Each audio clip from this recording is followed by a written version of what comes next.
This is the public domain novel Little Women, or Meg, Jo, Beth and Amy, by Louisa May Alcott. 2. A Merry Christmas. Jo was the first to wake in the grey dawn of Christmas morning. No stockings hung at the fireplace, and for a moment she felt as much disappointed as she did long ago when her little sock fell down because it was so crammed with goodies.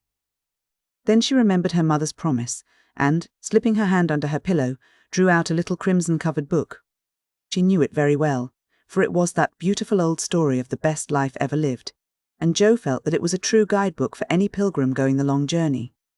She woke Meg with a Merry Christmas and bade her see what was under her pillow.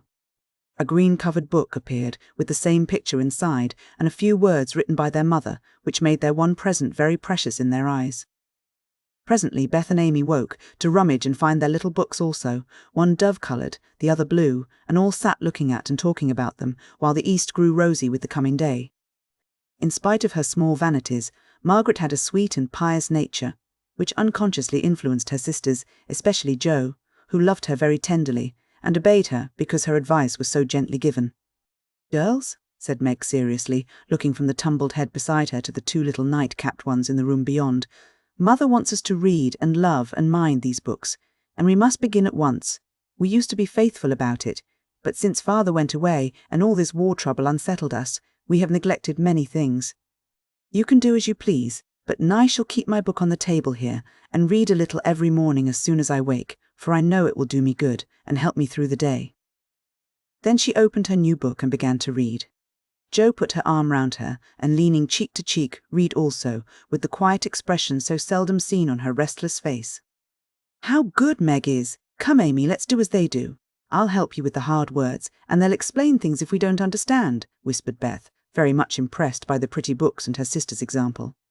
"I'm glad mine is blue," said Amy, and then the rooms were very still while the pages were softly turned, and the winter sunshine crept in to touch the bright heads and serious faces with a Christmas greeting.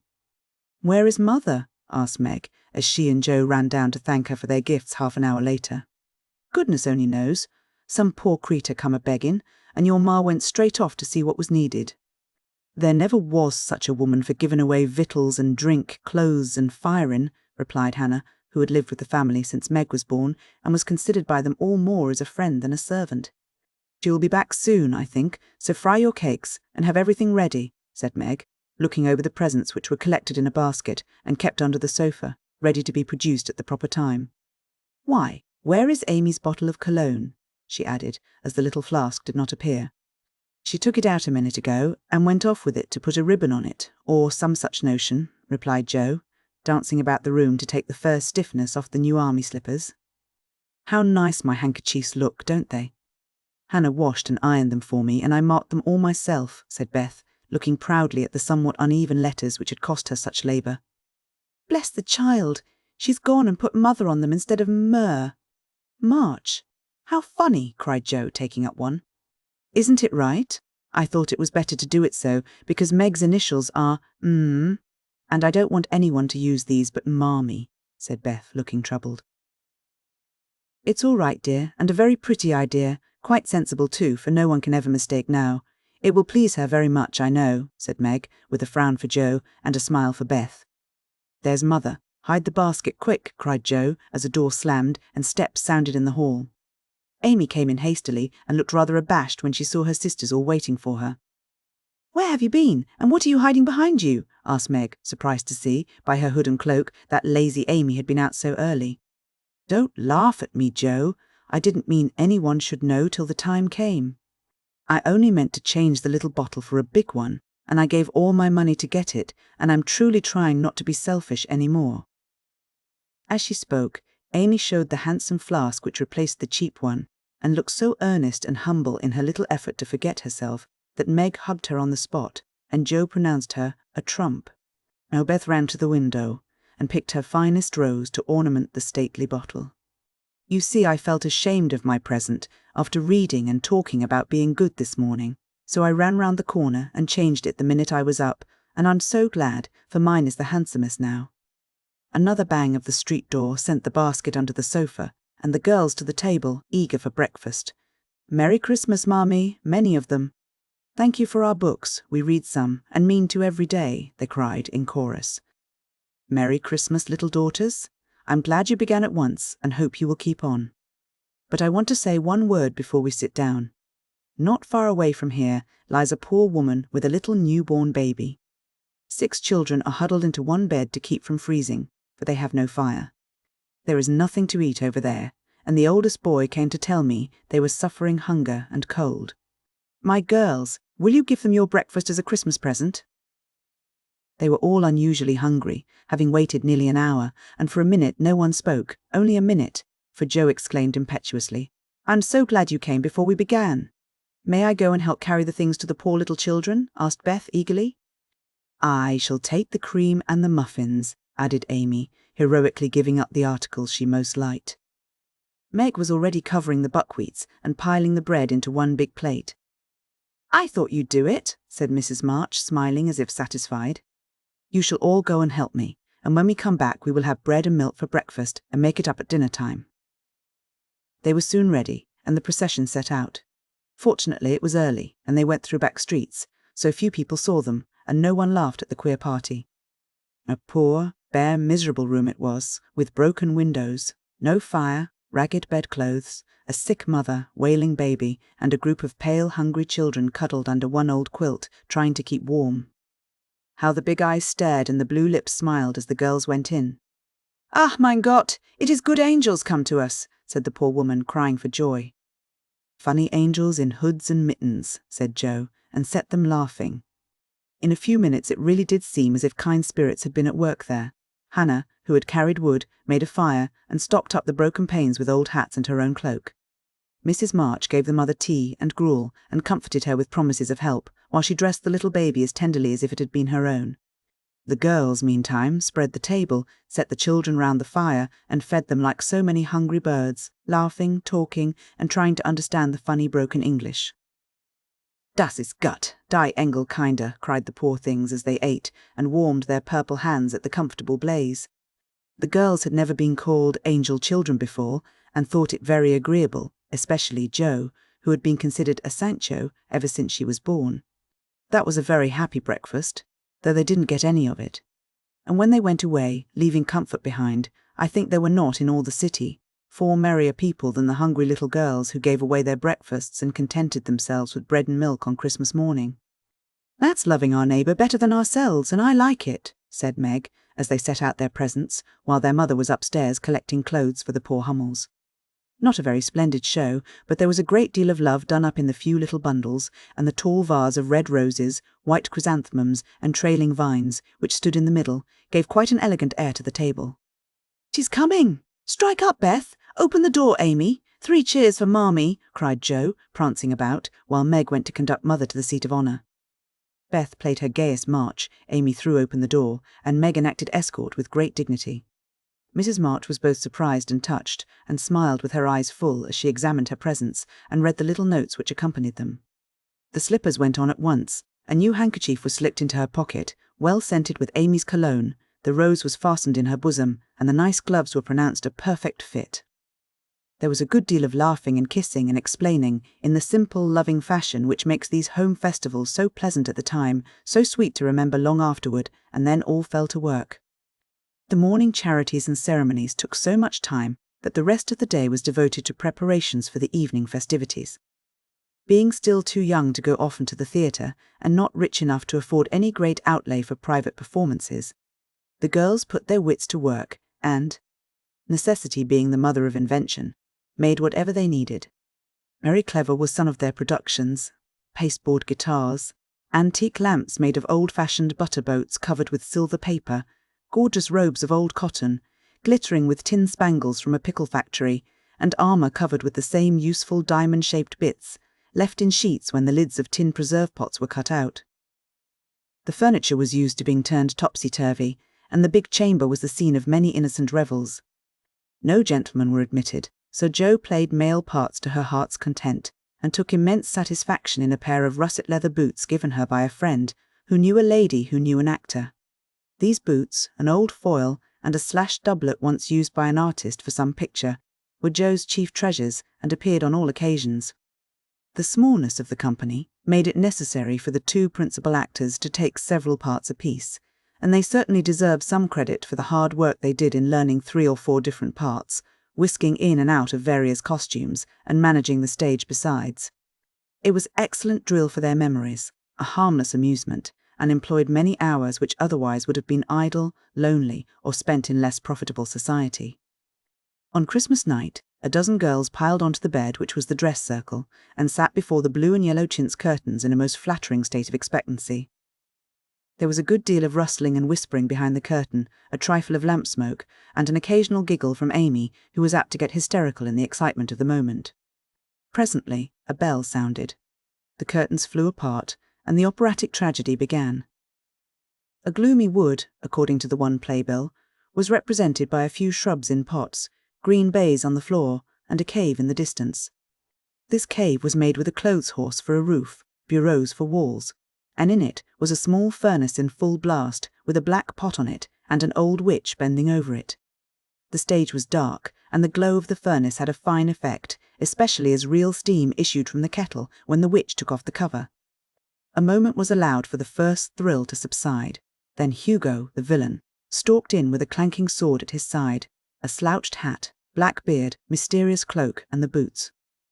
After pacing to and fro in much agitation, he struck his forehead and burst out in a wild strain, singing of his hatred to Roderigo, his love for Zara, and his pleasing resolution to kill the one and win the other. The gruff tones of Hugo's voice, with an occasional shout when his feelings overcame him, were very impressive, and the audience applauded the moment he paused for breath. Bowing with the air of one accustomed to public praise, he stole to the cavern and ordered Hagar to come forth with a commanding, "What ho, minion! I need thee." Out came Meg, with grey horsehair hanging about her face, a red and black robe, a staff, and cabalistic signs upon her cloak.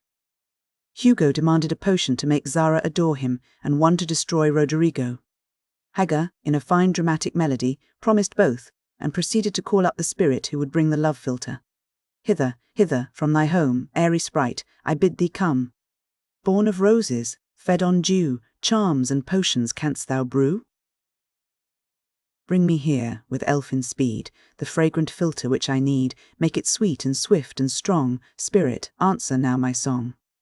A soft strain of music sounded, and then at the back of the cave appeared a little figure in cloudy white, with glittering wings, golden hair, and a garland of roses on its head.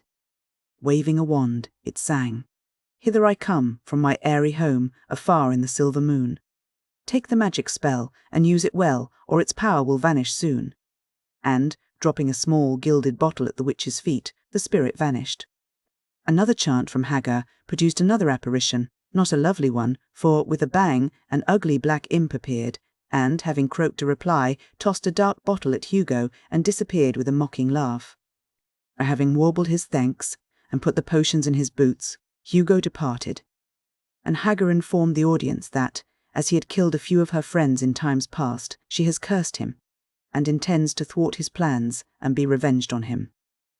Then the curtain fell, and the audience reposed and ate candy while discussing the merits of the play.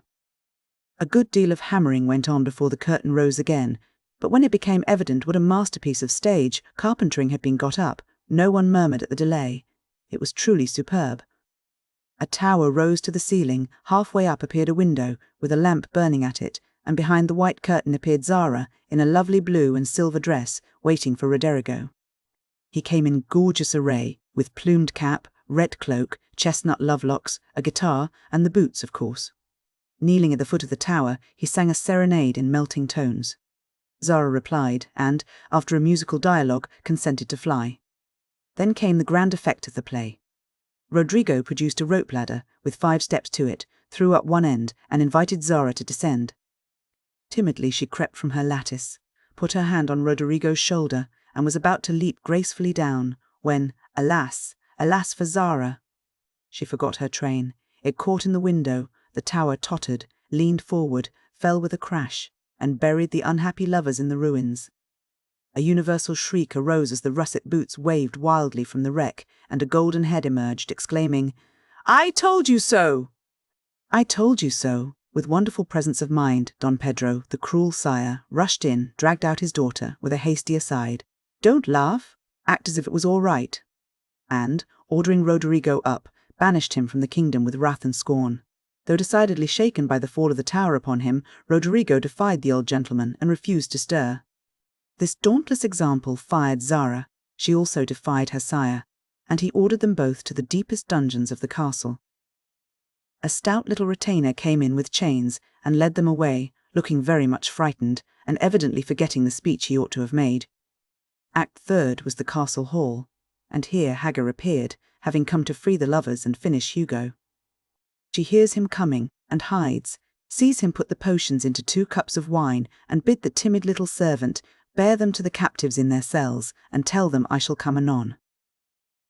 The servant takes Hugo aside to tell him something, and Hagar changes the cups for 2 others which are harmless. Ferdinando, the minion, carries them away, and Hagar puts back the cup which holds the poison meant for Roderigo. Hugo, getting thirsty after a long warble, drinks it, loses his wits, and, after a good deal of clutching and stamping, falls flat and dies, while Hagar informs him what she has done in a song of exquisite power and melody. This was a truly thrilling scene, though some persons might have thought that the sudden tumbling down of a quantity of long hair rather marred the effect of the villain's death. He was called before the curtain, and with great propriety appeared, leading Hagar, whose singing was considered more wonderful than all the rest of the performance put together. Act Fourth displayed the despairing Roderigo on the point of stabbing himself, because he has been told that Zara has deserted him. Just as the dagger is at his heart, a lovely song is sung under his window, informing him that Zara is true, but in danger, and he can save her if he will. A key is thrown in, which unlocks the door, and in a spasm of rapture he tears off his chains and rushes away to find and rescue his ladylove. Act Fifth opened with a stormy scene between Zara and Don Pedro. He wishes her to go into a convent, but she won't hear of it, and, after a touching appeal, is about to faint when Roderigo dashes in and demands her hand. Don Pedro refuses because he is not rich. They shout and gesticulate tremendously, but cannot agree, and Roderigo is about to bear away the exhausted Zara when the timid servant enters with a letter and a bag from Hagar, who has mysteriously disappeared. The latter informs the party that she bequeaths untold wealth to the young pair, and an awful doom to Don Pedro if he doesn't make them happy. The bag is opened, and several quarts of tin money shower down upon the stage, till it is quite glorified with the glitter. This entirely softens the stern sire. He consents without a murmur, all join in a joyful chorus, and the curtain falls upon the lovers kneeling to receive Don Pedro's blessing in attitudes of the most romantic grace. Tumultuous applause followed, but received an unexpected check, for the cot-bed, on which the dress circle was built, suddenly shut up, and extinguished the enthusiastic audience. Roderigo and Don Pedro flew to the rescue, and all were taken out unhurt, though many were speechless with laughter. The excitement had hardly subsided when Hannah appeared, with Mrs. March's compliments, and with the ladies walked down to supper. This was a surprise, even to the actors, and, when they saw the table, they looked at one another in rapturous amazement. It was like Marmee to get up a little treat for them, but anything so fine as this was unheard of since the departed days of plenty. There was ice cream, actually 2 dishes of it, pink and white, and cake and fruit and distracting French bonbons, and, in the middle of the table, 4 great bouquets of hothouse flowers. It quite took their breath away, and they stared first at the table and then at their mother, who looked as if she enjoyed it immensely. "Is it fairies?" asked Amy. "It's Santa Claus," said Beth. "Mother did it," and Meg smiled her sweetest, in spite of her grey beard and white eyebrows. "Aunt March had a good fit and sent the supper," cried Jo with a sudden inspiration. "All wrong. Old Mr. Lawrence sent it," replied Mrs. March. "The Lawrence boy's grandfather." "What in the world put such a thing into his head?" "We don't know him," exclaimed Meg. "Hannah told one of his servants about your breakfast party. He is an odd old gentleman, but that pleased him. He knew my father years ago, and he sent me a polite note this afternoon, saying he hoped I would allow him to express his friendly feeling toward my children by sending them a few trifles in honour of the day. I could not refuse, and so you have a little feast at night to make up for the bread and milk breakfast. That boy put it into his head, I know he did. He's a capital fellow, and I wish we could get acquainted. He looks as if he'd like to know us, but he's bashful, and Meg is so prim she won't let me speak to him when we pass," said Jo, as the plates went round, and the ice began to melt out of sight, with ohs and ahs of satisfaction. "You mean the people who live in the big house next door, don't you?" asked one of the girls. My mother knows old Mr. Lawrence, but says he's very proud and doesn't like to mix with his neighbours. He keeps his grandson shut up when he isn't riding or walking with his tutor and makes him study very hard. We invited him to our party, but he didn't come. Mother says he's very nice, though he never speaks to us girls.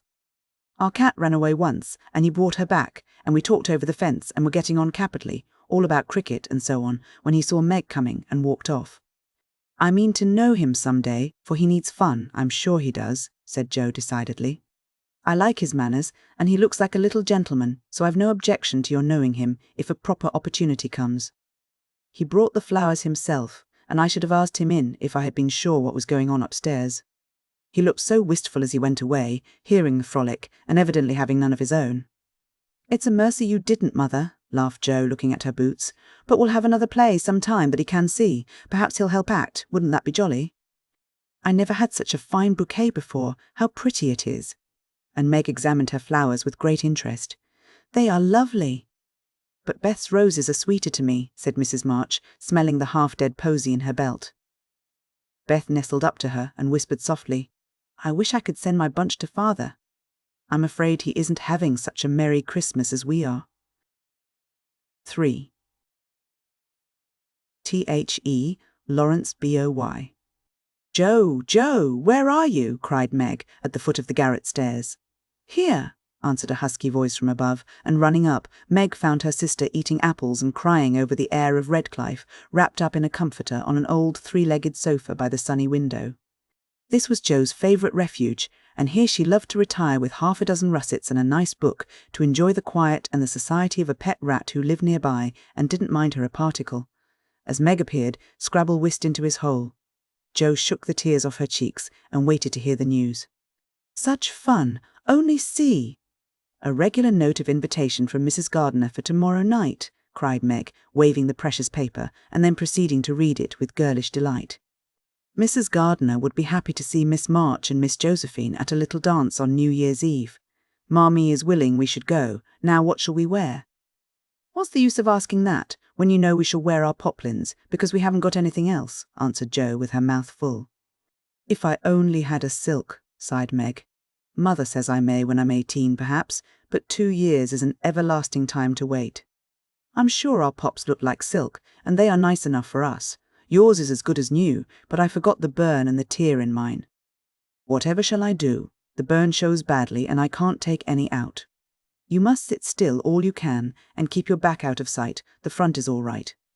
I shall have a new ribbon for my hair, and Marmee will lend me her little pearl pin, and my new slippers are lovely, and my gloves will do, though they aren't as nice as I'd like. Mine are spoilt with lemonade, and I can't get any new ones, so I shall have to go without, said Jo, who never troubled herself much about dress. You must have gloves or I won't go, cried Meg decidedly. Gloves are more important than anything else. You can't dance without them, and if you don't I should be so mortified. Then I'll stay still. I don't care much for company dancing. It's no fun to go sailing round. I like to fly about and cut capers. You can't ask Mother for new ones. They are so expensive, and you are so careless. She said, when you spoilt the others, that she shouldn't get you any more this winter. Can't you make them do? Asked Meg anxiously. I can hold them crumpled up in my hand, so no one will know how stained they are. That's all I can do. No, I'll tell you how we can manage. Each wear one good one and carry a bad one, don't you see? Your hands are bigger than mine, and you will stretch my glove dreadfully, began Meg, whose gloves were a tender point with her. Then I'll go without. I don't care what people say, cried Jo, taking up her book. You may have it, you may. Only don't stain it, and do behave nicely. Don't put your hands behind you or stare or say Christopher Columbus, will you? Don't worry about me. I'll be as prim as I can, and not get into any scrapes if I can help it. Now go and answer your note, and let me finish this splendid story. So Meg went away to accept with thanks, look over her dress, and sing blithely as she did up her one real lace frill, while Jo finished her story, her 4 apples, and had a game of romps with Scrabble. On New Year's Eve the parlour was deserted, for the 2 younger girls played dressing maids, and the 2 elder were absorbed in the all-important business of getting ready for the party. Simple as the toilets were, there was a great deal of running up and down, laughing and talking, and at one time a strong smell of burnt hair pervaded the house. Meg wanted a few curls about her face, and Joe undertook to pinch the papered locks with a pair of hot tongs. "Ought they to smoke like that?" asked Beth from her perch on the bed. "It's the dampness drying," replied Joe. "What a queer smell." "It's like burned feathers," observed Amy, smoothing her own pretty curls with a superior air. "There, now I'll take off the papers, and you'll see a cloud of little ringlets," said Joe, putting down the tongs. She did take off the papers, but no cloud of ringlets appeared, for the hair came with the papers, and the horrified hairdresser laid a row of little scorched bundles on the bureau before her victim. "Oh, oh, oh, what have you done? I'm spoilt. I can't go. My hair, oh, my hair," wailed Meg, looking with despair at the uneven frizzle on her forehead. "Just my luck. You shouldn't have asked me to do it. I always spoil everything. I'm so sorry, but the toms were too hot, and so I've made a mess," groaned poor Joe, regarding the black pancakes with tears of regret. "It isn't spoilt. Just frizzle it, and tie your ribbon so the ends come on your forehead a bit, and it will look like the last fashion." "I've seen many girls do it so," said Amy consolingly. "Serves me right for trying to be fine." "I wish I'd let my hair alone," cried Meg petulantly. "So do I. It was so smooth and pretty." "But it will soon grow out again," said Beth, coming to kiss and comfort the shorn sheep. After various lesser mishaps, Meg was finished at last, and by the united exertions of the family Joe's hair was got up and her dress on. They looked very well in their simple suits, Meg in silvery drab, with a blue velvet snood, lace frills and the pearl pin, Joe in maroon, with a stiff, gentlemanly linen collar and a white chrysanthemum or two for her only ornament. Each put on one nice light glove and carried one soiled one, and all pronounced the effect quite easy and fine. Meg's high-heeled slippers were very tight and hurt her, though she would not own it, and Joe's 19 hairpins all seemed stuck straight into her head, which was not exactly comfortable, but dear me, let us be elegant or die. "Have a good time, dearies," said Mrs. March, as the sisters went daintily down the walk. "Don't eat much supper, and come away at 11 when I send Hannah for you." As the gate clashed behind them, a voice cried from a window, "Girls, girls." "Have you both got nice pocket handkerchiefs?" "Yes, yes, Bandy Nice, and Meg has cologne on hers," cried Joe, adding with a laugh as they went on, "I do believe Marmee would ask that if we were all running away from an earthquake." "It is one of her aristocratic tastes, and quite proper, for a real lady is always known by neat boots, gloves and handkerchief," replied Meg, who had a good many little aristocratic tastes of her own. "Now don't forget to keep the bad breath out of sight, Joe. Is my sash right? And does my hair look very bad?" said Meg, as she turned from the glass in Mrs. Gardiner's dressing-room after a prolonged prink. "I know I shall forget. If you see me doing anything wrong, just remind me by a wink, will you?" returned Joe, giving her collar a twitch and her head a hasty brush. "No, winking isn't ladylike. I'll lift my eyebrows if anything is wrong, and nod if you are all right. Now hold your shoulders straight, and take short steps, and don't shake hands if you're introduced to anyone. It isn't the thing. How do you learn all the proper ways? I never can. Isn't that music gay?" Down they went, feeling a trifle timid, for they seldom went to parties, and, informal as this little gathering was, it was an event to them. Mrs. Gardiner, a stately old lady, greeted them kindly and handed them over to the eldest of her 6 daughters. Meg knew Sally, and was at her ease very soon. But Joe, who didn't care much for girls or girlish gossip, stood about, with her back carefully against the wall, and felt as much out of place as a colt in a flower garden. Half a dozen jovial lads were talking about skates in another part of the room, and she longed to go and join them, for skating was one of the joys of her life. She telegraphed her wish to Meg, but the eyebrows went up so alarmingly that she dared not stir. No one came to talk to her, and one by one the group near her dwindled away till she was left alone. She could not roam about and amuse herself, for the burnt breath would show, so she stared at people rather forlornly till the dancing began. Meg was asked at once, and the tight slippers tripped about so briskly that none would have guessed the pain their wearer suffered smilingly. Joe saw a big red-headed youth approaching her corner, and fearing he meant to engage her, she slipped into a curtained recess, intending to peep and enjoy herself in peace. Unfortunately, another bashful person had chosen the same refuge, for, as the curtain fell behind her, she found herself face to face with the Lawrence boy. "Dear me, I didn't know anyone was here," stammered Joe, preparing to back out as speedily as she had bounced in. But the boy laughed and said pleasantly, though he looked a little startled, "Don't mind me, stay if you like." "Shan't I disturb you?" "Not a bit. I only came here because I don't know many people, and felt rather strange at first, you know." "So did I." Don't go away, please, unless you'd rather. The boy sat down again and looked at his pumps, till Joe said, trying to be polite and easy, I think I've had the pleasure of seeing you before. You live near us, don't you?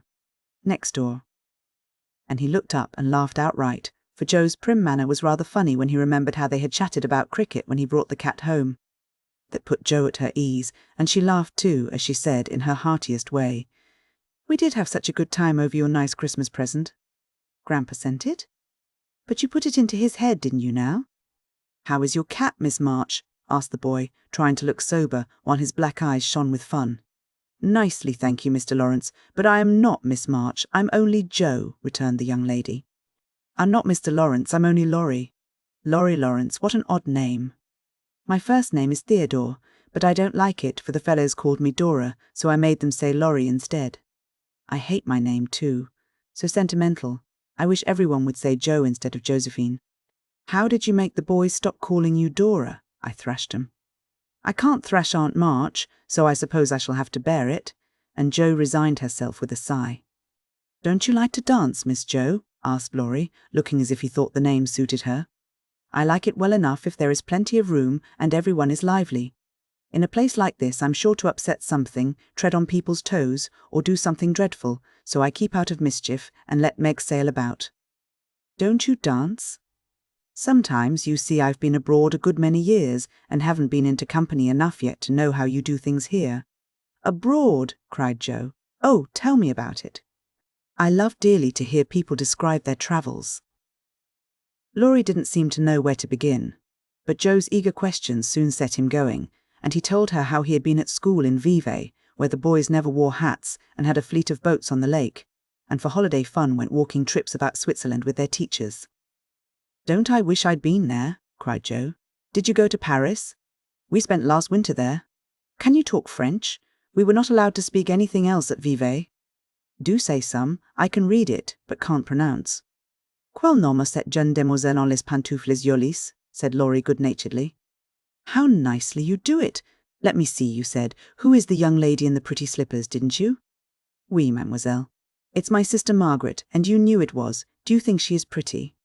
Yes, she makes me think of the German girls. She looks so fresh and quiet and dances like a lady. Jo quite glowed with pleasure at this boyish praise of her sister, and stored it up to repeat to Meg. Both peeped and criticised and chatted, till they felt like old acquaintances.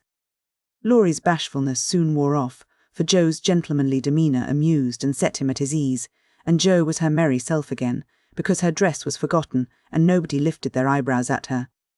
She liked the Lawrence boy better than ever, and took several good looks at him, so that she might describe him to the girls, for they had no brothers, very few male cousins, and boys were almost unknown creatures to them. Curly black hair, brown skin, big black eyes, handsome nose, fine teeth, small hands and feet, taller than I am, very polite, for a boy, and altogether jolly. Wonder how old he is. It was on the tip of Jo's tongue to ask, but she checked herself in time, and, with unusual tact, tried to find out in a roundabout way. I suppose you are going to college soon? I see you pegging away at your books. No, I mean studying hard, and Jo blushed at the dreadful pegging which had escaped her. Laurie smiled, but didn't seem shocked, and answered with a shrug. Not for a year or two. I won't go before 17 anyway. Aren't you but 15? Asked Jo, looking at the tall lad, whom she had imagined 17 already.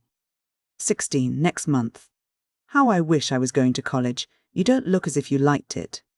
I hate it. Nothing but grinding or skylarking, and I don't like the way fellows do either in this country. What do you like? To live in Italy, and to enjoy myself in my own way. Jo wanted very much to ask what his own way was, but his black brows looked rather threatening as he knit them, so she changed the subject by saying, as her foot kept time, That's a splendid polka. Why don't you go and try it? If you will come too, he answered, with a gallant little bow. I can't, for I told Meg I wouldn't, because— There Jo stopped, and looked undecided whether to tell or to laugh. Because what? Asked Laurie curiously.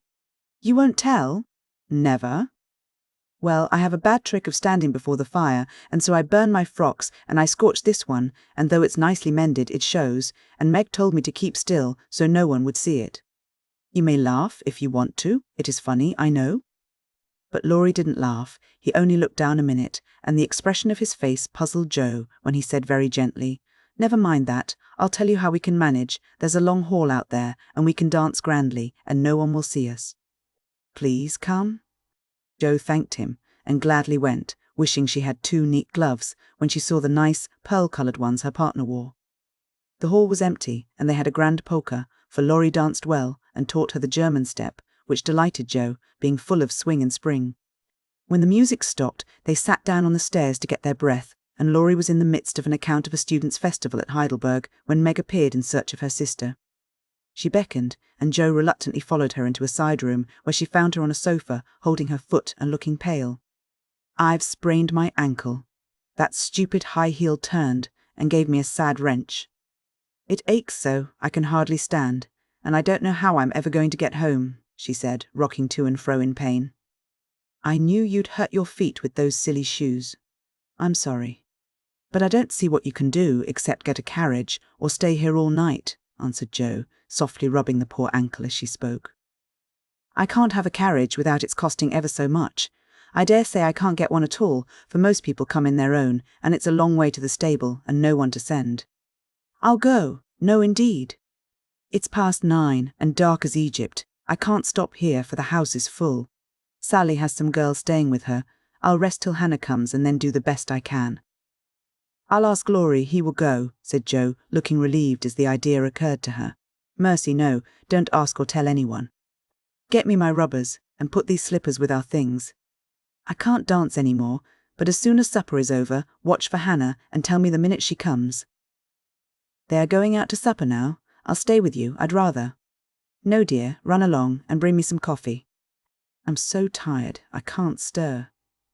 So Meg reclined, with rubbers well hidden, and Joe went blundering away to the dining room, which she found after going into a china closet and opening the door of a room where old Mr. Gardiner was taking a little private refreshment.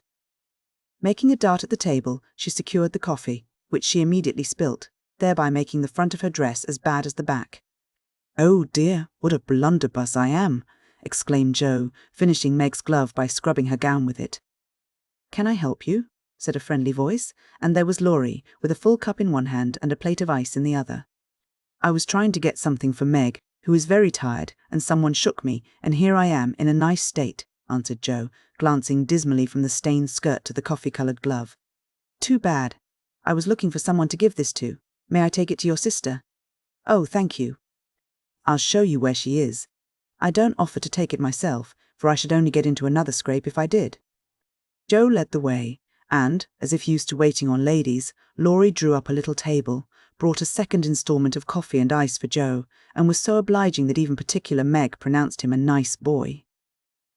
They had a merry time over the bonbons and mottos, and were in the midst of a quiet game of buzz, with 2 or 3 other young people who had strayed in, when Hannah appeared. Meg forgot her foot and rose so quickly that she was forced to catch hold of Joe with an exclamation of pain. "Hush, don't say anything," she whispered, adding aloud, "It's nothing." "I turned my foot a little, that's all, and limped upstairs to put her things on."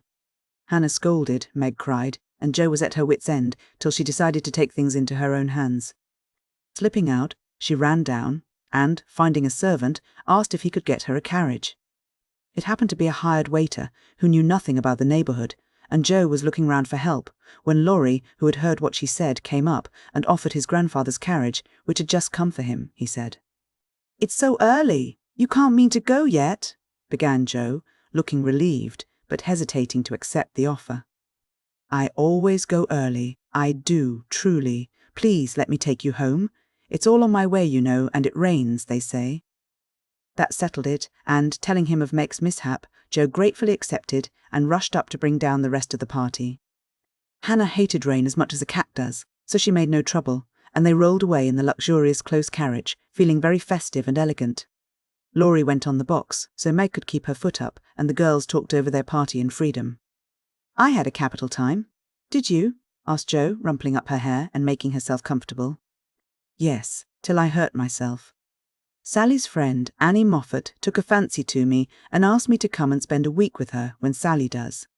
She is going in the spring, when the opera comes, and it will be perfectly splendid if Mother only lets me go," answered Meg, cheering up at the thought.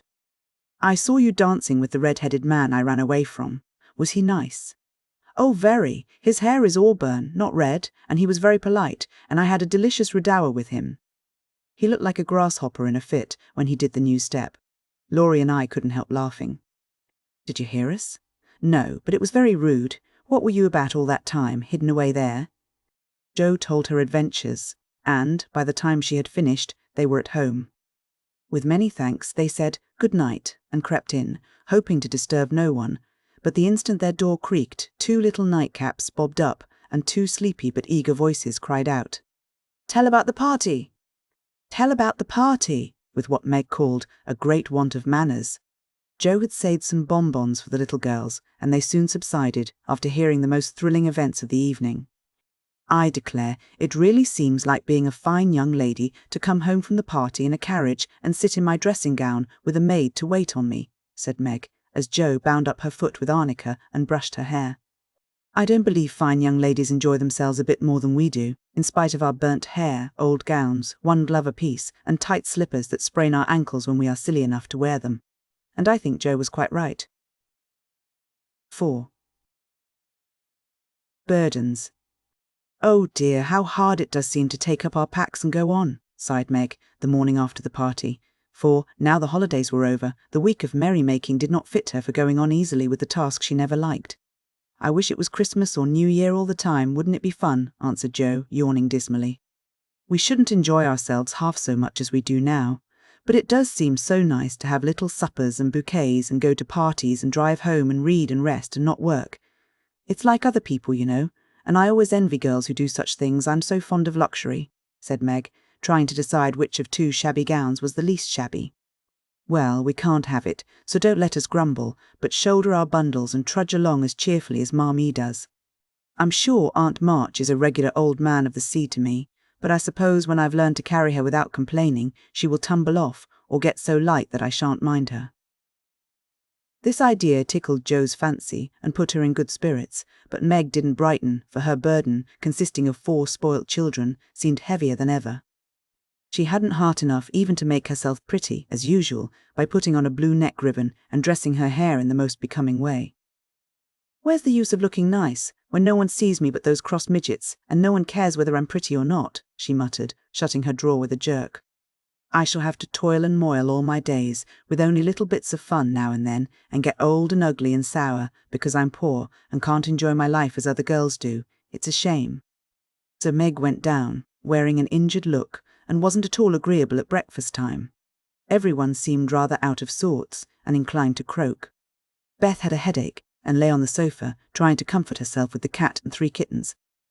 Amy was fretting because her lessons were not learned, and she couldn't find her rubbers. Jo would whistle and make a great racket getting ready. Mrs. March was very busy trying to finish a letter, which must go at once, and Hannah had the grumps, for being up late didn't suit her.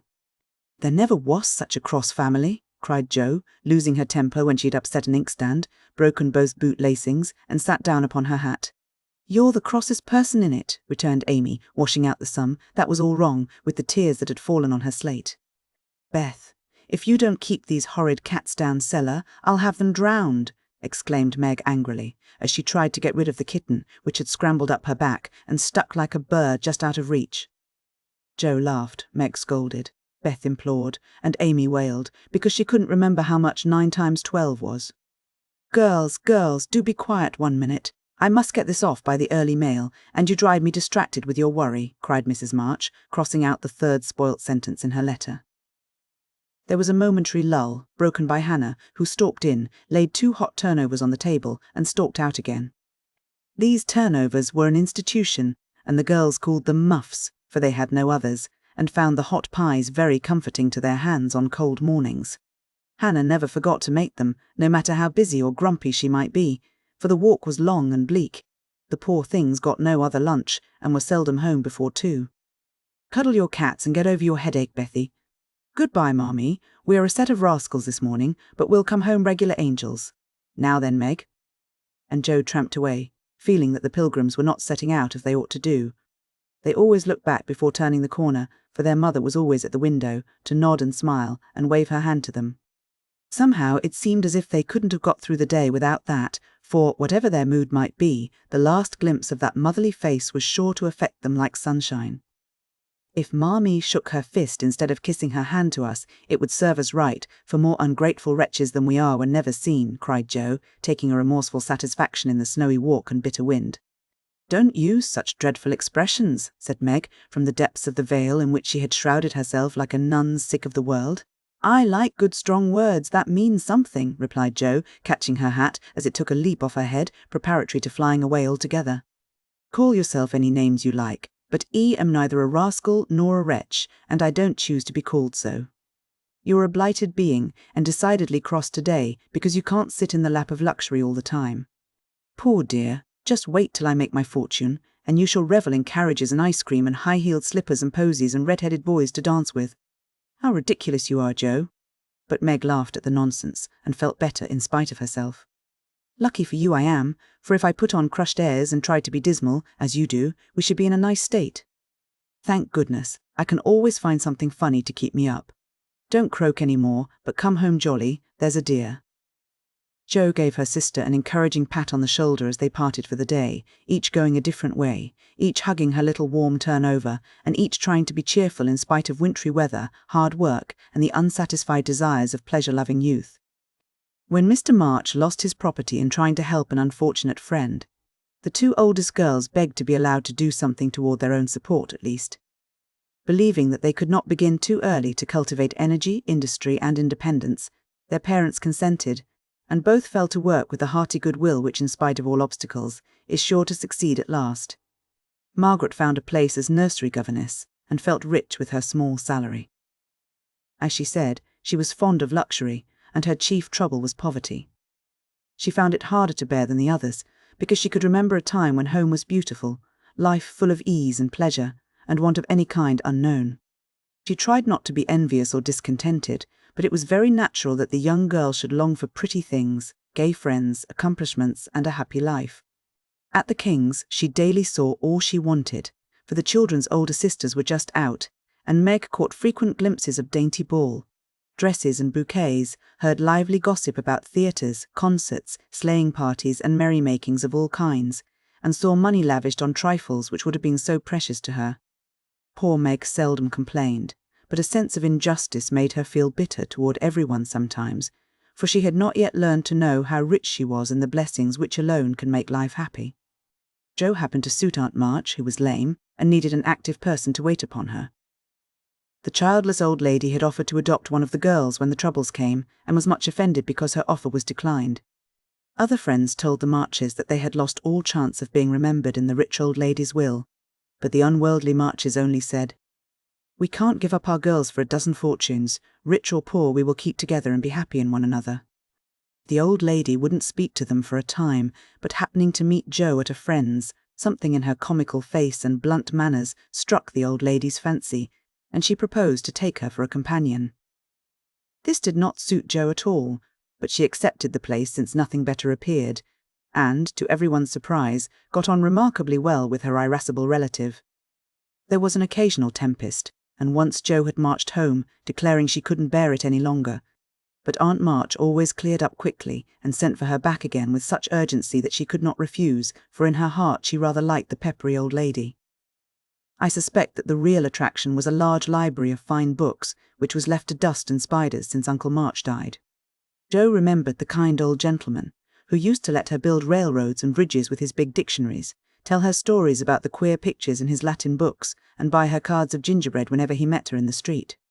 The dim, dusty room, with the busts staring down from the tall bookcases, the cosy chairs, the globes, and, best of all, the wilderness of books, in which she could wander where she liked, made the library a region of bliss to her. The moment Aunt March took her nap, or was busy with company, Jo hurried to this quiet place, and, curling herself up in the easy-chair, devoured poetry, romance, history, travels, and pictures like a regular bookworm. But, like all happiness, it did not last long, for as sure as she had just reached the heart of the story, the sweetest verse of the song, or the most perilous adventure of her traveller, a shrill voice called, "Josie Fine, Josie Fine," and she had to leave her paradise to wind yarn, wash the poodle, or read Belsham's essays by the hour together. Jo's ambition was to do something very splendid, What it was she had no idea as yet, but left it for time to tell her, and, meanwhile, found her greatest affliction in the fact that she couldn't read, run, and ride as much as she liked. A quick temper, sharp tongue, and restless spirit were always getting her into scrapes, and her life was a series of ups and downs which were both comic and pathetic. But the training she received at Aunt March's was just what she needed, and the thought that she was doing something to support herself made her happy, in spite of the perpetual Josephine. Beth was too bashful to go to school. It had been tried. But she suffered so much that it was given up, and she did her lessons at home with her father. Even when he went away, and her mother was called to devote her skill and energy to soldiers' aid societies, Beth went faithfully on by herself and did the best she could. She was a housewifely little creature, and helped Hannah keep home neat and comfortable for the workers, never thinking of any reward but to be loved. Long, quiet days she spent, not lonely nor idle, for her little world was peopled with imaginary friends, and she was by nature a busy bee. There were 6 dolls to be taken up and dressed every morning, for Beth was a child still, and loved her pets as well as ever. Not one whole or handsome one among them, all were outcasts till Beth took them in, for, when her sisters outgrew these idols, they passed to her, because Amy would have nothing old or ugly. Beth cherished them all the more tenderly for that very reason, and set up a hospital for infirm dolls. No pins were ever stuck into their cotton vitals, no harsh words or blows were ever given them, no neglect ever saddened the heart of the most repulsive, but all were fed and clothed, nursed and caressed, with an affection which never failed. One forlorn fragment of Delanity had belonged to Jo, and, having led a tempestuous life, was left a wreck in the rag-bag, from which dreary poorhouse it was rescued by Beth and taken to her refuge. Having no top to its head, she tied on a neat little cap, and, as both arms and legs were gone, she hid these deficiencies by folding it in a blanket and devoting her best bed to this chronic invalid. If anyone had known the care lavished on that dolly, I think it would have touched their hearts, even while they laughed.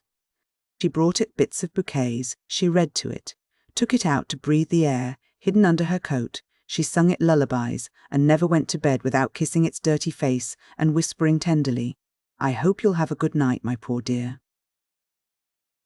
Beth had her troubles as well as the others, and not being an angel, but a very human little girl, she often wept a little weep, as Jo said, because she couldn't take music lessons and have a fine piano.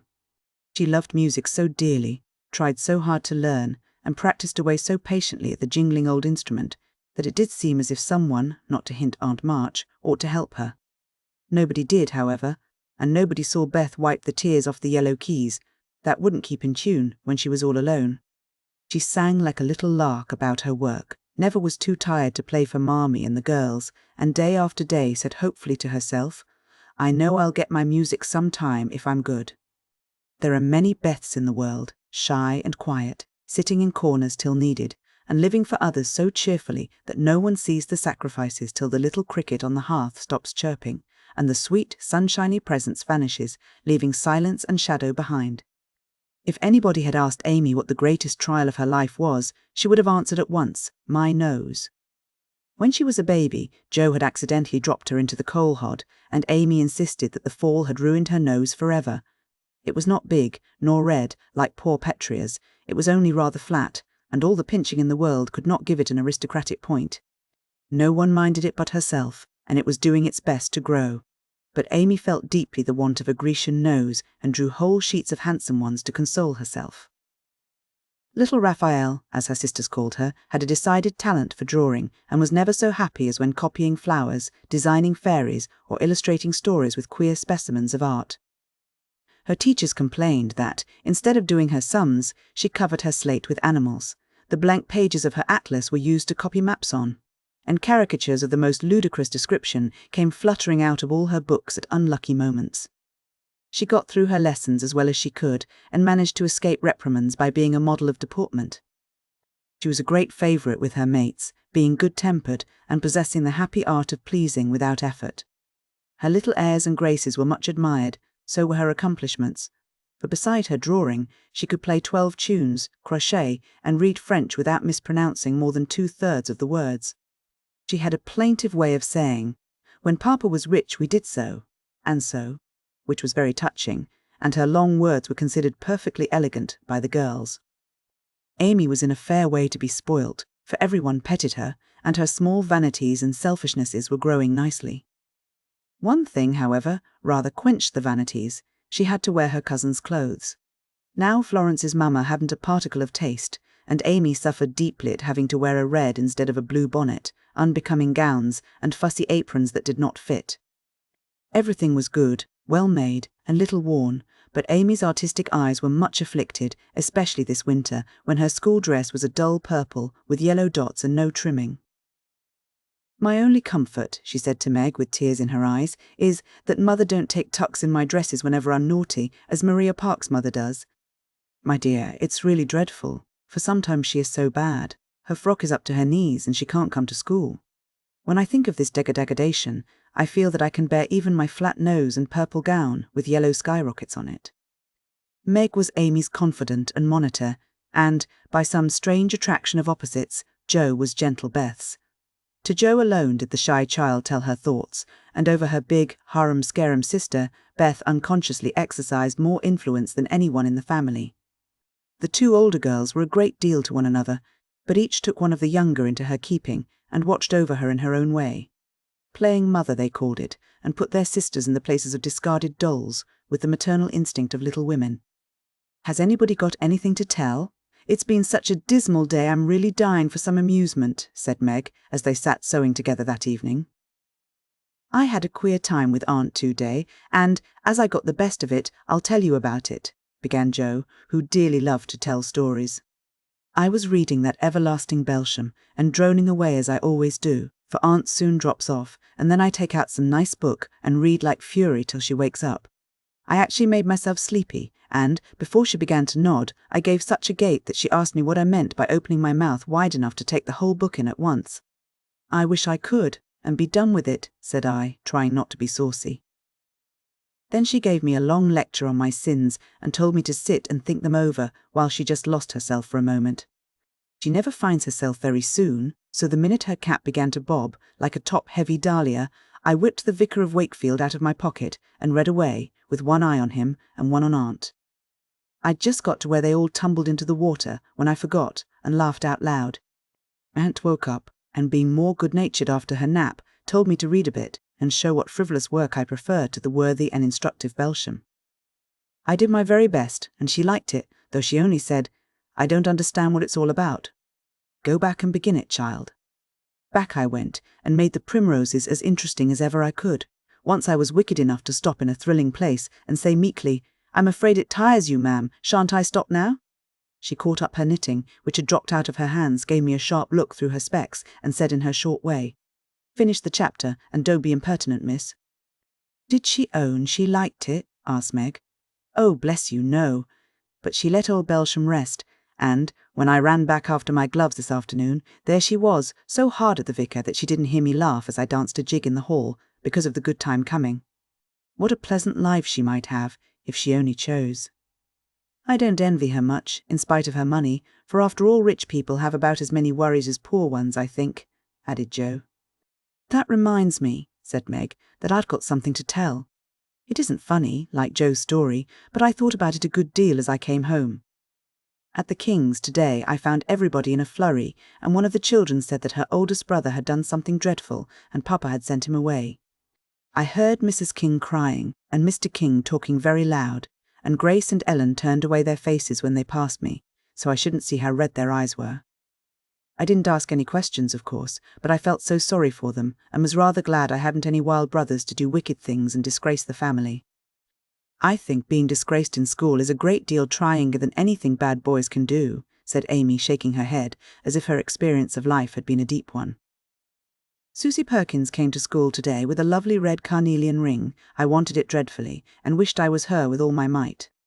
Well, she drew a picture of Mr. Davis, with a monstrous nose and a hump, and the words, "Young ladies, my eye is upon you," coming out of his mouth in a balloon thing.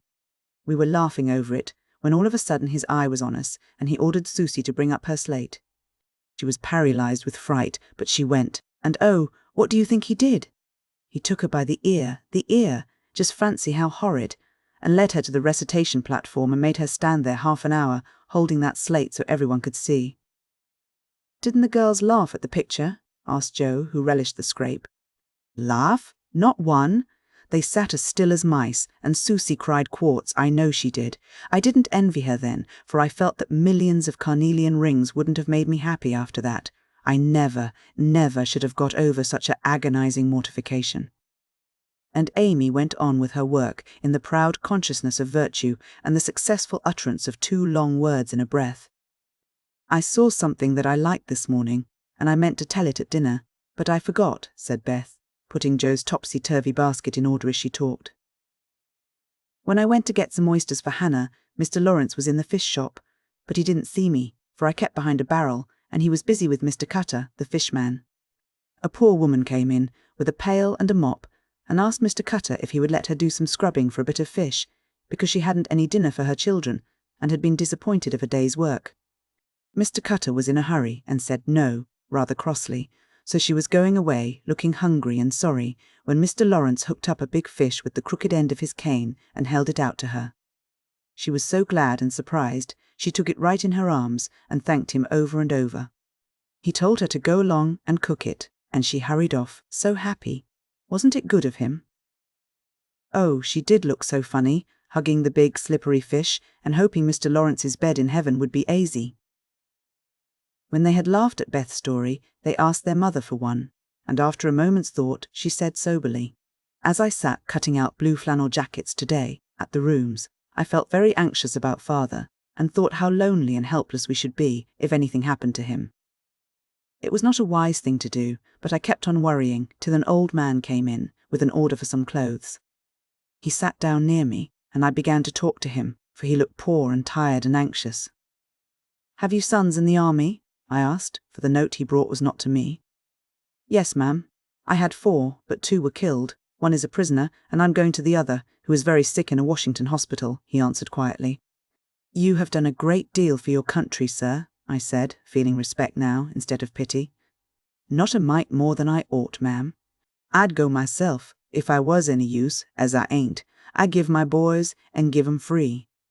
He spoke so cheerfully, looked so sincere, and seemed so glad to give his all, that I was ashamed of myself. I'd given 1 man, and thought it too much, while he gave 4, without grudging them.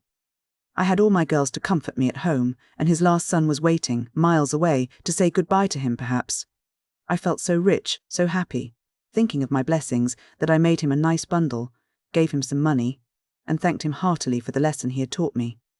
Tell another story, Mother, one with a moral to it, like this. I like to think about them afterwards if they are real and not too preachy, said Jo, after a minute's silence.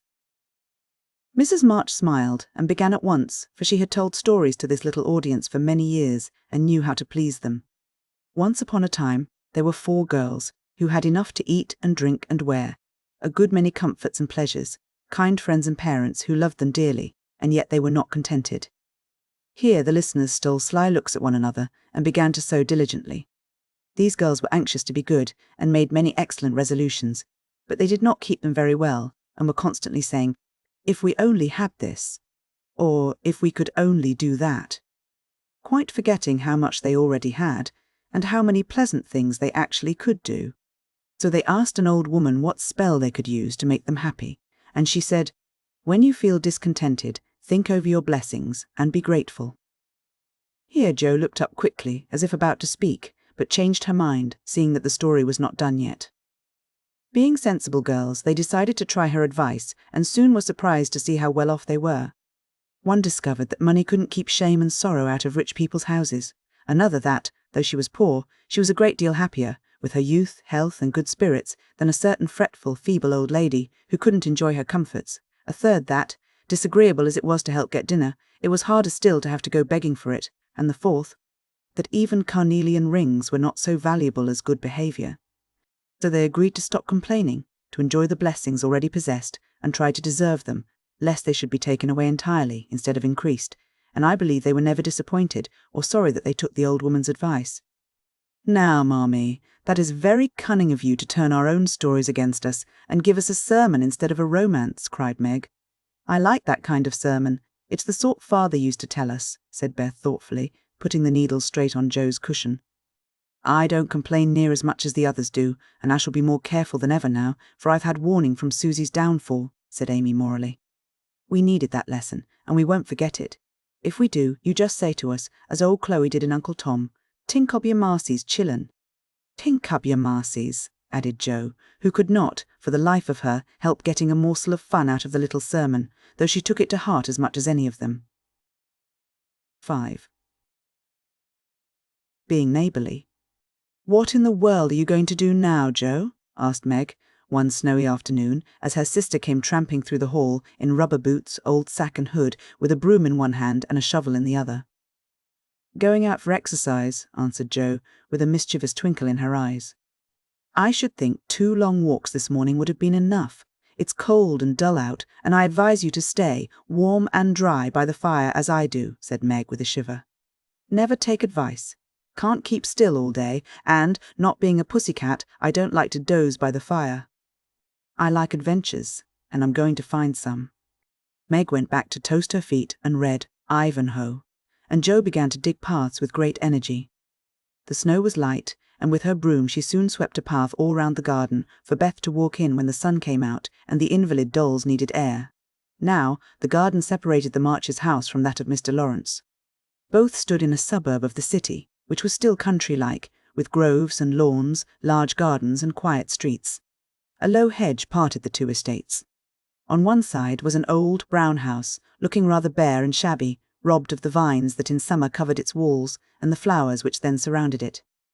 On the other side was a stately stone mansion, plainly betokening every sort of comfort and luxury, from the big coach-house and well-kept grounds to the conservatory and the glimpses of lovely things, one caught between the rich curtains.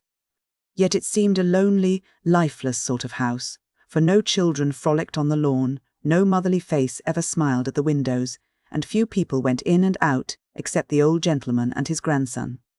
To Jo's lively fancy, this fine house seemed a kind of enchanted palace, full of splendours and delights which no one enjoyed. She had long wanted to behold these hidden glories, and to know the Lawrence boy, who looked as if he would like to be known if he only knew how to begin. Since the party, she had been more eager than ever, and had planned many ways of making friends with him. But he had not been seen lately, and Jo began to think he had gone away, when she one day spied a brown face at an upper window, looking wistfully down into their garden, where Beth and Amy were snowballing one another. "That boy is suffering for society and fun," she said to herself. "His grandpa does not know what's good for him, and keeps him shut up all alone. He needs a party of jolly boys to play with, or somebody young and lively. I've a great mind to go over and tell the old gentleman so." The idea amused Jo, who liked to do daring things, and was always scandalizing Meg by her queer performances. The plan of going over was not forgotten, and when the snowy afternoon came, Jo resolved to try what could be done. She saw Mr. Lawrence drive off, and then sallied out to dig her way down to the hedge, where she paused and took a survey. All quiet, curtains down at the lower windows, servants out of sight, and nothing human visible but a curly black head leaning on a thin hand at the upper window. "There he is," thought Jo, "poor boy, all alone and sick this dismal day. It's a shame. I'll toss up a snowball and make him look out, and then say a kind word to him." Up went a handful of soft snow, and the head turned at once, showing a face which lost its listless look in a minute, as the big eyes brightened and the mouth began to smile. Jo nodded and laughed, and flourished her broom as she called out, "How do you do? Are you sick?" Laurie opened the window and croaked out as hoarsely as a raven, "Better, thank you. I've had a bad cold, and been shut up a week. I'm sorry. What do you amuse yourself with?" "Nothing. It's as dull as tombs up here." "Don't you read?" "Not much. They won't let me. Can't somebody read to you?" "Grandpa does sometimes, but my books don't interest him, and I hate to ask Brooke all the time." "Have someone come and see you then?"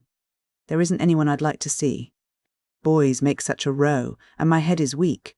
Isn't there some nice girl who'd read and amuse you? Girls are quiet, and like to play nurse." "I don't know any." "You know us," began Jo, then laughed and stopped. "So I do. Will you come, please?" cried Laurie. "I'm not quiet and nice, but I'll come if Mother will let me. I'll go ask her. Shut that window, like a good boy, and wait till I come." With that, Jo shouldered her broom and marched into the house, wondering what they would all say to her. Laurie was in a flutter of excitement at the idea of having company, and flew about to get ready, for, as Mrs. March said, he was a little gentleman, and did honour to the coming guest by brushing his curly pate, putting on a fresh collar, and trying to tidy up the room, which, in spite of half a dozen servants, was anything but neat. Presently, there came a loud ring, then a decided voice, asking for Mr. Lorry, and a surprised-looking servant came running up to announce a young lady. "All right, show her up. It's Miss Jo," said Lorry, going to the door of his little parlour to meet Jo, who appeared, looking rosy and kind and quite at her ease, with a covered dish in one hand and Beth's 3 kittens in the other. "Here I am, bag and baggage," she said briskly. "Mother sent her love, and was glad if I could do anything for you. Meg wanted me to bring some of her blanc mange. She makes it very nicely, and Beth thought her cats would be comforting. I knew you'd laugh at them, but I couldn't refuse. She was so anxious to do something." It so happened that Beth's funny loan was just the thing, for, in laughing over the kits, Laurie forgot his bashfulness and grew sociable at once. "That looks too pretty to eat," he said, smiling with pleasure, as Jo uncovered the dish and showed the blanc mange, surrounded by a garland of green leaves and the scarlet flowers of Amy's pet geranium. "It isn't anything, only they all felt kindly and wanted to show it. Tell the girl to put it away for your tea. It's so simple, you can eat it, and, being soft, it will slip down without hurting your sore throat.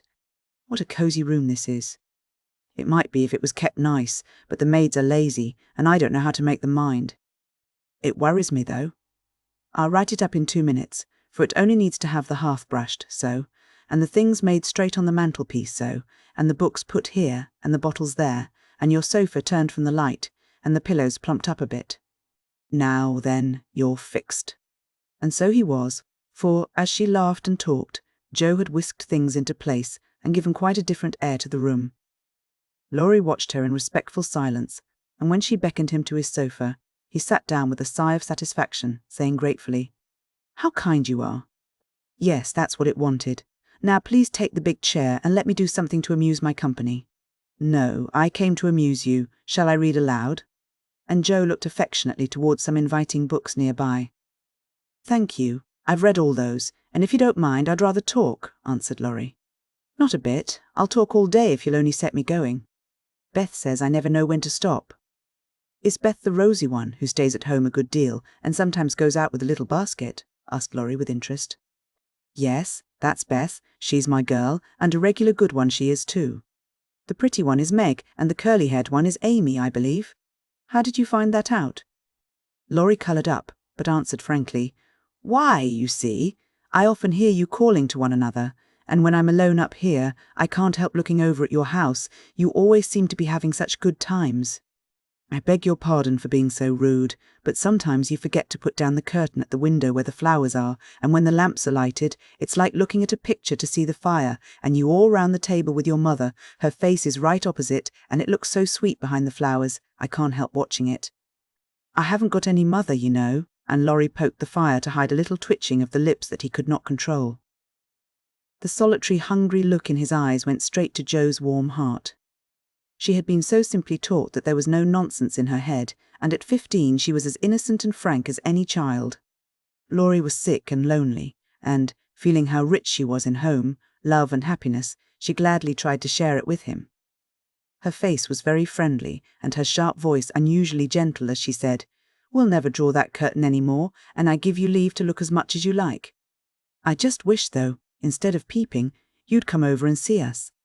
Mother is so splendid, she'd do you heaps of good, and Beth would sing to you if I begged her to, and Amy would dance. Meg and I would make you laugh over our funny stage properties, and we'd have jolly times. Wouldn't your grandpa let you?" "I think he would if your mother asked him. He's very kind, though he does not look so, and he lets me do what I like, pretty much, only he's afraid I might be a bother to strangers," began Laurie, brightening more and more. "We are not strangers, we are neighbours, and you needn't think you'd be a bother. We wants to know you, and I've been trying to do it this ever so long. We haven't been here a great while, you know, but we have got acquainted with all our neighbours but you. You see, Grandpa lives among his books, and doesn't mind much what happens outside. Mr. Brooke, my tutor, doesn't stay here, you know, and I have no one to go about with me, so I just stop at home and get on as I can." "That's bad. You ought to make an effort, and go visiting everywhere you are asked, then you'll have plenty of friends, and pleasant places to go to.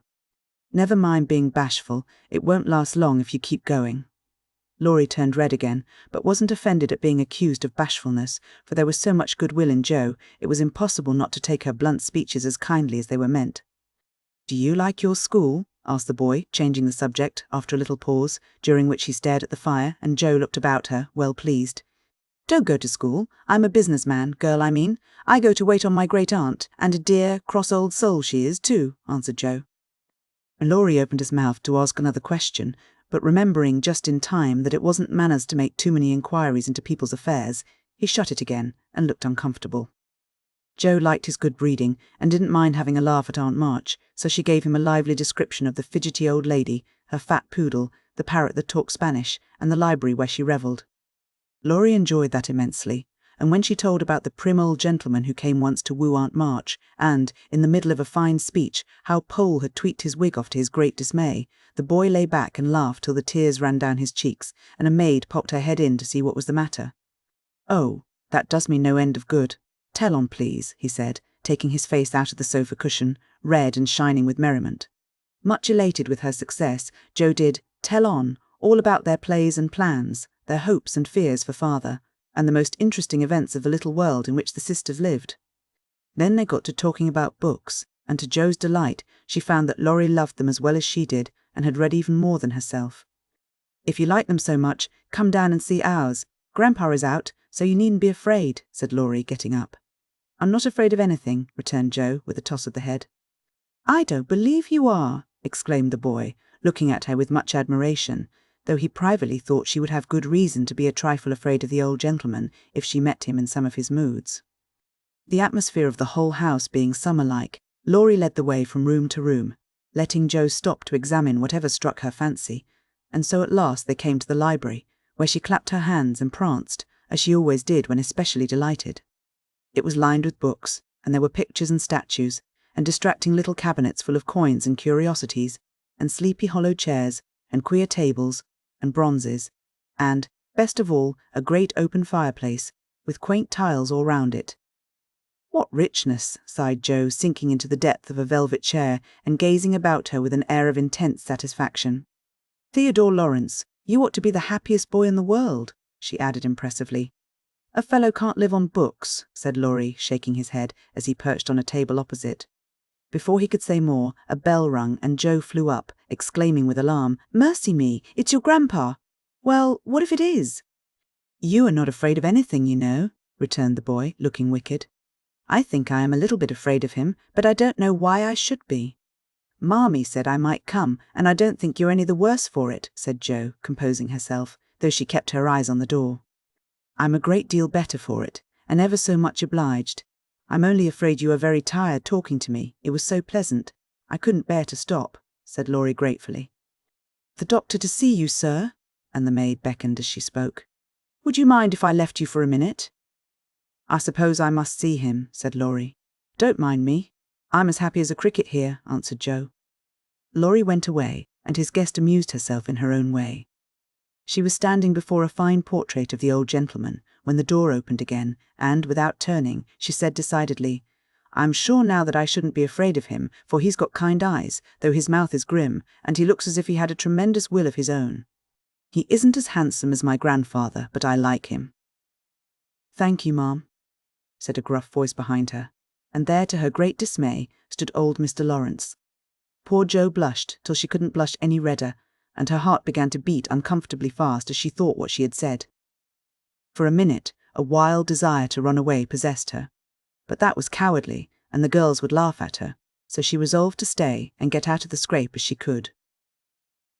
A second look showed her that the living eyes, under the bushy grey eyebrows, were kinder even than the painted ones, and there was a sly twinkle in them, which lessened her fear a good deal. The gruff voice was gruffer than ever, as the old gentleman said abruptly, after that dreadful pause. So you're not afraid of me, hey? Not much, sir. And you don't think me as handsome as your grandfather? Not quite, sir. And I've got a tremendous will, have I? I only said I thought so. But you like me, in spite of it? Yes, I do, sir. That answer pleased the old gentleman. He gave a short laugh, shook hands with her, and putting his finger under her chin, turned up her face, examined it gravely, and let it go, saying with a nod, You've got your grandfather's spirit, if you haven't his face. He was a fine man, my dear, but, what is better, he was a brave and an honest one, and I was proud to be his friend. Thank you, sir. and Jo was quite comfortable after that, for it suited her exactly. "What have you been doing to this boy of mine, hey?" was the next question, sharply put. "Only trying to be neighbourly, sir," and Jo told how her visit came about. "You think he needs cheering up a bit, do you?" "Yes, sir. He seems a little lonely, and young folks would do him good, perhaps." "We're only girls, but we should be glad to help if we could, for we don't forget the splendid Christmas present you sent us," said Jo eagerly. "Tut, tut, tut, that was the boy's affair. How is the poor woman?" "Doing nicely, sir," and off went Jo, talking very fast, as she told all about the Hummels, in whom her mother had interested richer friends than they were. "Just her father's way of doing good. I shall come and see your mother some fine day. Tell her so. There's the tea bell, we have it early, on the boy's account. Come down and go on being neighbourly." "If you'd like to have me, sir?" "Shouldn't ask you if I didn't," and Mr. Lawrence offered her his arm with old-fashioned courtesy. What would Meg say to this? Thought Jo, as she was marched away, while her eyes danced with fun as she imagined herself telling the story at home. "Hey, why, what the dickens has come to the fellow?" said the old gentleman, as Laurie came running downstairs, and brought up with a start of surprise at the astonishing sight of Jo arm in arm with his redoubtable grandfather. "I didn't know you'd come, sir," he began, as Jo gave him a triumphant little glance. "That's evident, by the way you rack it downstairs. Come to your tea, sir, and behave like a gentleman." And having pulled the boy's hair by way of a caress, Mr. Lawrence walked on, while Laurie went through a series of comic evolutions behind their backs, which nearly produced an explosion of laughter from Jo. The old gentleman did not say much as he drank his 4 cups of tea, but he watched the young people, who soon chatted away like old friends, and the change in his grandson did not escape him. There was colour, light, and life in the boy's face now, vivacity in his manner, and genuine merriment in his laugh. "She's right, the lad is lonely. I'll see what these little girls can do for him," thought Mr. Lawrence, as he looked and listened. He liked Jo, for her odd, blunt ways suited him, and she seemed to understand the boy almost as well as if she had been one herself. If the Lawrences had been what Jo called prim and poky, she would not have got on at all, for such people always made her shy and awkward. But finding them free and easy, she was so herself, and made a good impression. When they rose, she proposed to go, but Laurie said he had something more to show her, and took her away to the conservatory, which had been lighted for her benefit. It seemed quite fairy-like to Jo, as she went up and down the walks, enjoying the blooming walls on either side, the soft light, the damp sweet air, and the wonderful vines and trees that hung above her. While her new friend cut the finest flowers till his hands were full, then he tied them up, saying, with the happy look Jo liked to see, "Please give these to your mother, and tell her I like the medicine she sent me very much." They found Mr. Lawrence standing before the fire in the great drawing-room, but Jo's attention was entirely absorbed by a grand piano which stood open. "Do you play?" she asked, turning to Laurie with a respectful expression. "Sometimes," he answered modestly. "Please do now. I want to hear it, so I can tell Beth." "Won't you first? Don't know how, too stupid to learn, but I love music dearly." So Laurie played, and Jo listened, with her nose luxuriously buried in heliotrope and tea roses. Her respect and regard for the Lawrence boy increased very much, for he played remarkably well and didn't put on any airs. She wished Beth could hear him, but she did not say so, only praised him till he was quite abashed, and his grandfather came to the rescue. That will do, young lady. Too many sugar plums are not good for him. His music isn't bad, but I hope he will do as well in more important things." "Going? Well, I'm much obliged to you, and I hope you'll come again. My respects to your mother. Good night, Dr. Jo." He shook hands kindly, but looked as if something did not please him. When they got into the hall, Jo asked Laurie if she had said anything amiss. He shook his head. "No, it was me. He doesn't like to hear me play." "Why not? I'll tell you some day. John is going home with you, as I can't." "No need of that. I am not a young lady, and it's only a step." "Take care of yourself, won't you?" "Yes, but you will come again, I hope, if you promise to come and see us after you are well." "I will. Good night, Laurie. Good night, Jo. Good night, Jo. Good night." When all the afternoon's adventures had been told, the family felt inclined to go visiting in a body, for each found something very attractive in the big house on the other side of the hedge. Mrs. March wanted to talk of her father with the old man who had not forgotten him. Meg longed to walk in the conservatory, Beth sighed for the grand piano, and Amy was eager to see the fine pictures and statues. "Mother, "Why didn't Mr. Lawrence like to have Laurie play?" asked Jo, who was of an inquiring disposition. "I am not sure, but I think it was because his son, Laurie's father, married an Italian lady, a musician, which displeased the old man, who was very proud. The lady was good and lovely and accomplished, but he did not like her, and never saw his son after he married. They both died when Laurie was a little child, and then his grandfather took him home. I fancy the boy, who was born in Italy, is not very strong, and the old man is afraid of losing him, which makes him so careful.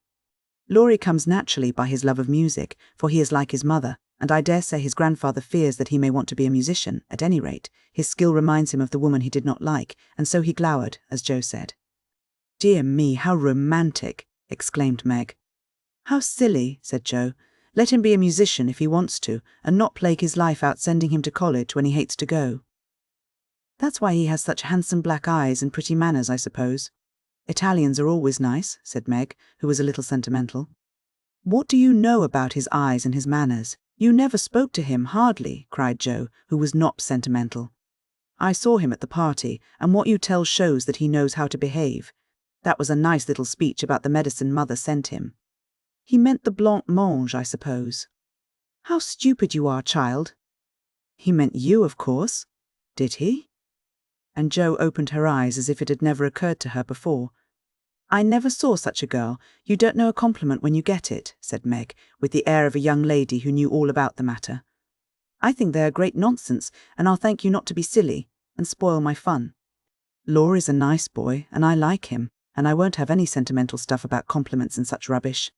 We'll all be good to him, because he hasn't got any mother, and he may come over and see us, mayn't he, Marmee?" "Yes, Jo. Your little friend is very welcome, and I hope Meg will remember that children should be children as long as they can." "I don't call myself a child, and I'm not in my teens yet," observed Amy. "What do you say, Beth?" "I was thinking about our Pilgrim's Progress," answered Beth, who had not heard a word. "How we got out of the slough and through the wicket gate by resolving to be good, and up the steep hill by trying, and that maybe the house over there, full of splendid things, is going to be our palace beautiful." "We have got to get by the lions first," said Jo, as if she rather liked the prospect. 6. Beth finds The Palace beautiful. The big house did prove a palace beautiful, though it took some time for all to get in, and Beth found it very hard to pass the lions. Old Mr. Lawrence was the biggest one, but after he had called, said something funny or kind to each one of the girls, and talked over old times with their mother, nobody felt much afraid of him except timid Beth.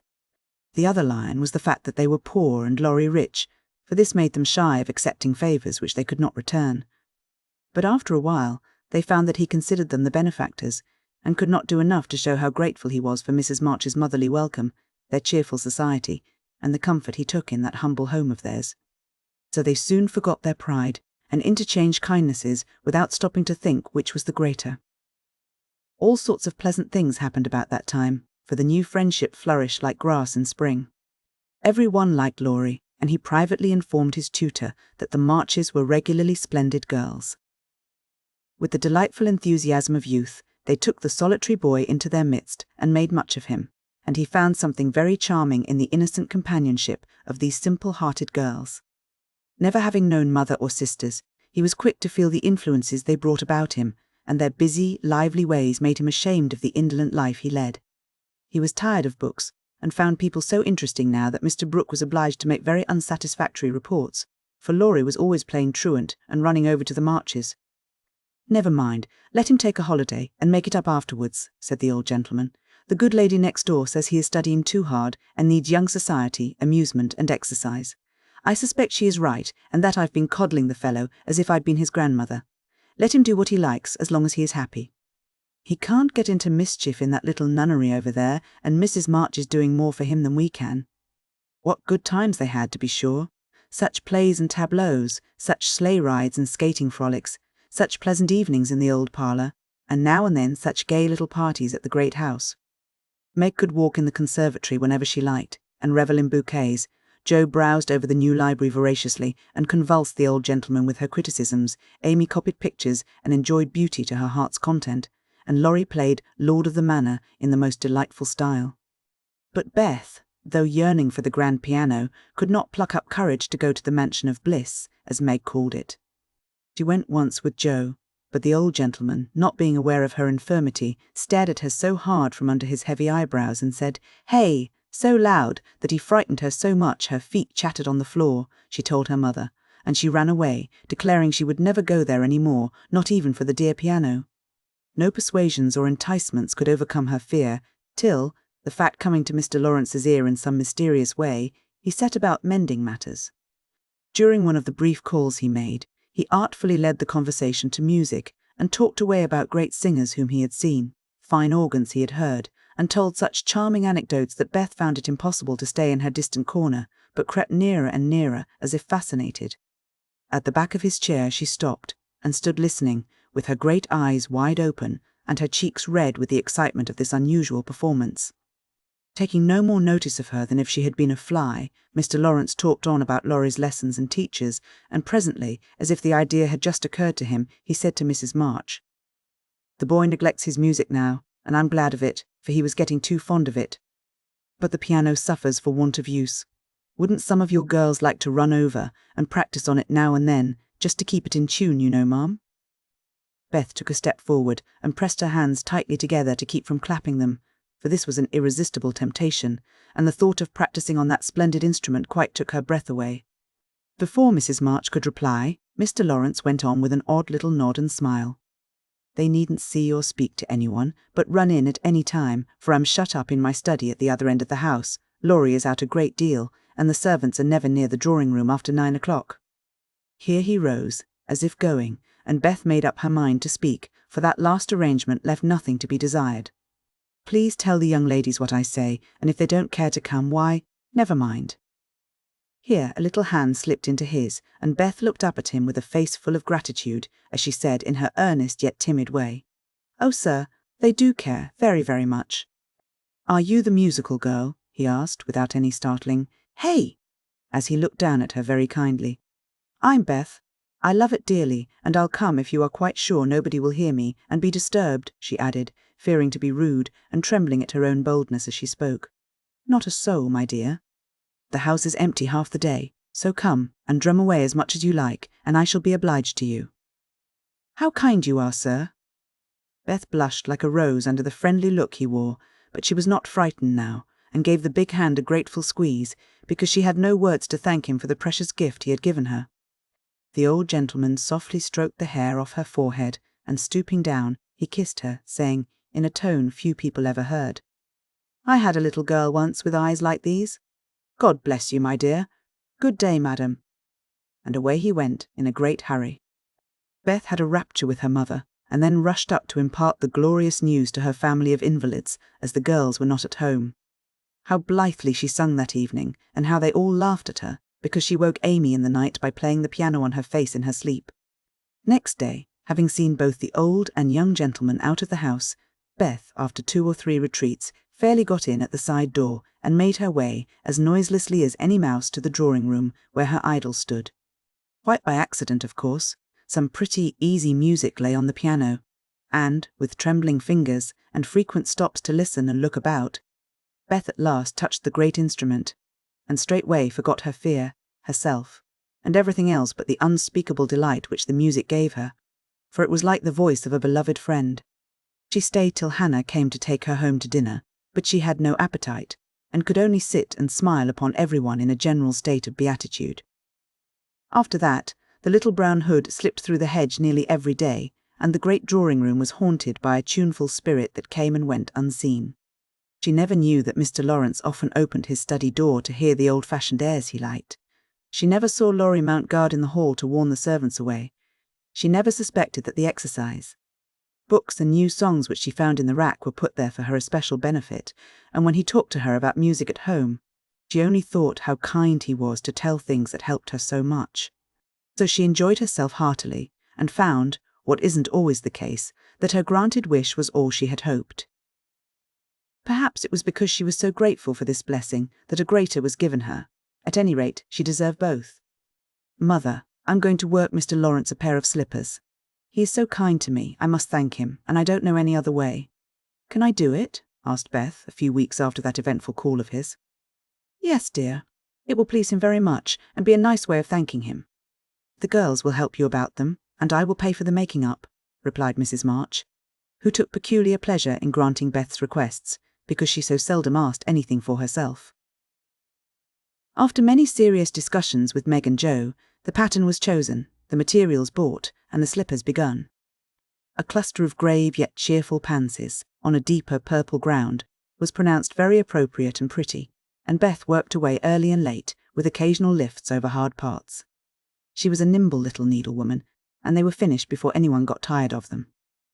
Then she wrote a very short, simple note, and, with Laurie's help, got them smuggled onto the study table one morning before the old gentleman was up. When this excitement was over, Beth waited to see what would happen. All that day passed, and a part of the next, before any acknowledgement arrived, and she was beginning to fear she had offended her crotchety friend. On the afternoon of the second day, she went out to do an errand and give poor Joanna, the invalid doll, her daily exercise. As she came up the street, on her return, she saw 3, yes, 4, heads popping in and out of the parlour windows, and the moment they saw her, several hands were waved, and several joyful voices screamed, "Here's a letter from the old gentleman, come quick and read it." "Oh, Beth, he sent you," began Amy, gesticulating with unseemly energy, but she got no further, for Joe quenched her by slamming down the window. Beth hurried on in a flutter of suspense. At the door, her sisters seized and bore her to the parlour in a triumphal procession, all pointing and all saying at once, "Look there!" And look there, Beth did look, and turned pale with delight and surprise, for there stood a little cabinet, piano, with a letter lying on the glossy lid, directed, like a signboard, to Miss Elizabeth March. "For me?" gasped Beth, holding on to Joe, and feeling as if she should tumble down, it was such an overwhelming thing altogether. "Yes, all for you, my precious. Isn't it splendid of him? Don't you think he's the dearest old man in the world? Here's the key in the letter. We didn't open it, but we are dying to know what he says," cried Joe, hugging her sister and offering the note. "You read it. I can't. I feel so queer." "Oh, it is too lovely." And Beth hid her face in Joe's apron, quite upset by her present. Joe opened the paper and began to laugh, for the first words she saw were, "Miss March? How nice it sounds. I wish someone would write to me so," said Amy, who thought the old-fashioned address very elegant. "I have had many pairs of slippers in my life, but I never had any that suited me so well as yours," continued Joe. "Heart's ease is my favourite flower, and these will always remind me of the gentle giver.